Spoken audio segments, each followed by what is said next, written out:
শেৱালিহঁতৰ লগত সোণৰ দেউতাকৰ এটা ডাঙৰ কাহিনী আছে।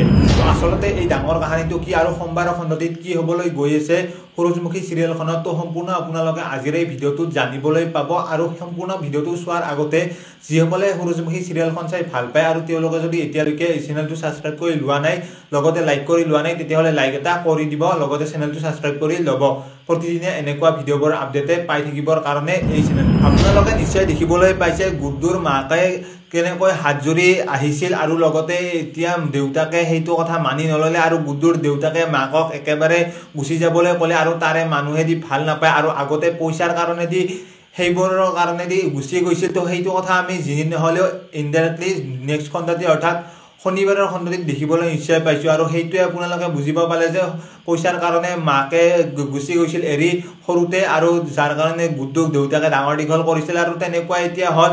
আৰু এতিয়া গুড্ডুৰ মাকে বুজি পালে কথাবোৰ আৰু গুড্ডুৰ মাকে সৰু হ'বলৈ আহিছে, কিন্তু এতিয়া দেউতাকে সেইটো চান্স নিদিলে আৰু দেউতাকে গুচি যাবলৈ ক'লে। আৰু সোমবাৰৰ খণ্ডটিত হয়তো মাকে একেবাৰে গুচি যাব য'ত পৰা আহিছিল আৰু হয়তো মনে মনে তাত থাকিব পাৰে বা এতিয়া আকৌ ৰিকুৱেষ্ট কৰিবলৈ আহিব পাৰে। তো সেইটোতো এতিয়া বেলেগ কথা, কিন্তু এতিয়া গুড্ডুৱে লাহেকৈ দেউতাকক সেইবোৰ প্ৰশ্ন কৰিবলৈ আৰম্ভ কৰিব। আচলতে মাকে কিহৰ কাৰণে তেনেকৈ গৈছিল আৰু কিহৰ কাৰণে মাকে তেওঁলোকৰ লগত নাই, তো সেইটো কথা এতিয়া ক'ব। আৰু মাকে কিয় নহয় বুলি কৈছিল দেউতাকে, আৰু ইমান দিনে কিয় মিছা মাতি আছিল গুড্ডুৱে, যিহেতু সকলোবোৰ কথা ভালদৰে জনাই নাই।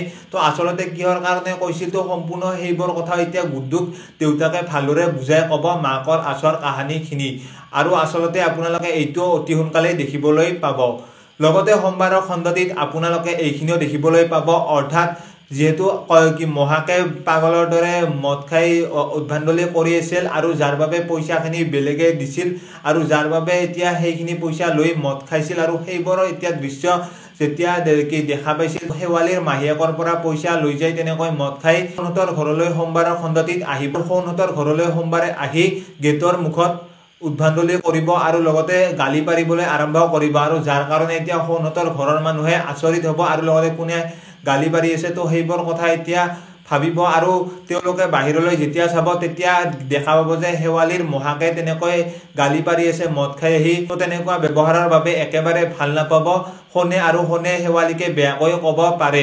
আৰু লগতে শেৱালিক বেয়াকৈ কোৱাৰ পিছত সোণে আহি মহাকক বুজাব আৰু তাৰ পৰা গুচি যাবলৈ ক'ব। কিন্তু এতিয়া শেৱালিহঁতৰ কথাবোৰ ক'বলৈ ধৰিব আৰু লগতে সোণৰ আগতো সেইবোৰ কথা ক'ব, অৰ্থাৎ কি কথা আছে এনেকুৱা যিবোৰ কথা এতিয়ালৈকে হয়তো কোনেও গম পোৱা নাই, কিন্তু এতিয়া অতি সোনকালে সেইটোও গম পাব। আৰু দেউতাকে যেতিয়া মহাকক দেখা পাব শেৱালিৰ, তেতিয়া কিছুমান কথা মনত আহিব ধৰিব, আৰু মনত নপৰিলেও এতিয়া কি আগৰ পৰা দি চিনাকি, তো তেনেকুৱা এতিয়া লাগিব। কিন্তু এতিয়া কিহৰ কাৰণে তেনেকুৱা দেউতাকৰ লগত হৈ আছে, নে এতিয়া দেউতাকৰ লগত কিবা ডাঙৰ ঘটনা হৈ আছে শেৱালিহঁতৰ ঘৰখনৰ লগত, তো সেইটোও অতি সোনকালে আপোনালোকে দেখিবলৈ পাব।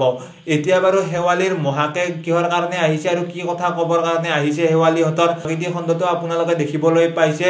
মাহীয়েকক ভয় দেখুৱাই আছিল তেওঁলোকক, অৰ্থাৎ শেৱালিহঁতক ঘৰৰ পৰা উলিয়াই দিব যদি কথাটো কৈ দিয়ে। তো এনেকুৱা কি কথা আছে, তো সম্পূৰ্ণ আপোনালোকে এইখন ধাৰাবাহিক চাই থাকিলে গম পাব। তো বাকী ভিডিঅ'টো আছিল ইমানে। যিসকলে ভিডিঅ'টো চাই ভাল পালে লাইক এটা কৰি দিয়াৰ লগতে কমেণ্ট কৰি জনাবলৈ নাপাহৰিব। লগ পাম এটা এনেকুৱা নতুন ভিডিঅ'ৰ সৈতে। তো আজিৰ ভিডিঅ'টো এইখিনি।